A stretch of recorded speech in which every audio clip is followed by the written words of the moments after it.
Posible nga bang kumita sa Binance Trading Bot?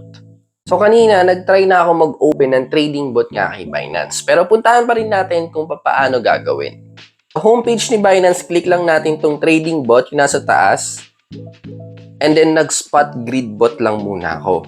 At kung nandun na tayo sa loob ng spot grid bot, mapapansin nyo meron tatlong option, yung auto, popular, and manual.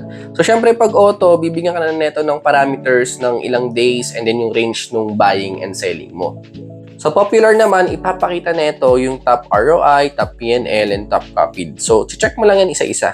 And of course, yung manual naman, ito yung kapag nag-TA ka talaga, chinek mo yung galaw ng isang coin or token. At syempre, gagamitin mo yon para makapaglagay ng price range. Take note mga paps, no, mas magandang gamitin ng spot grid bot kung ang galaw ng isang token or coin ay sideways. So sa case ko, ginamit ko si BNB, chinek ko yung market nito, yung price movement nito, and then ginamit ko yung popular. So mapapansin nyo, meron na agad yung price range. So parang naka-auto lang din, di ba? And then sa baba, naglagay na lang ako ng minimum na BUSD na pwede kong ilagay dito. Then after nun, yan, click nyo lang yung button sa baba para mag-open na si bot ng buy and sell.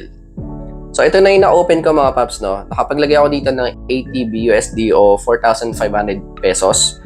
Ito, mapapansin nyo sa assets ko, nakabili na agad siya ng BNB worth 3,100 and then meron pang natitirang 1,400 for BUSD. So malamang ito yung naka-pending for buy.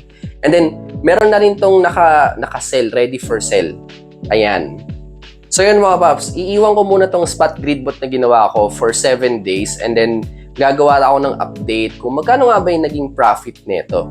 So yun lang mga paps. So kung wala ka pang Binance account, just go to my bio, click mo lang yung beacons and mag-create ka na ng account mo sa Binance.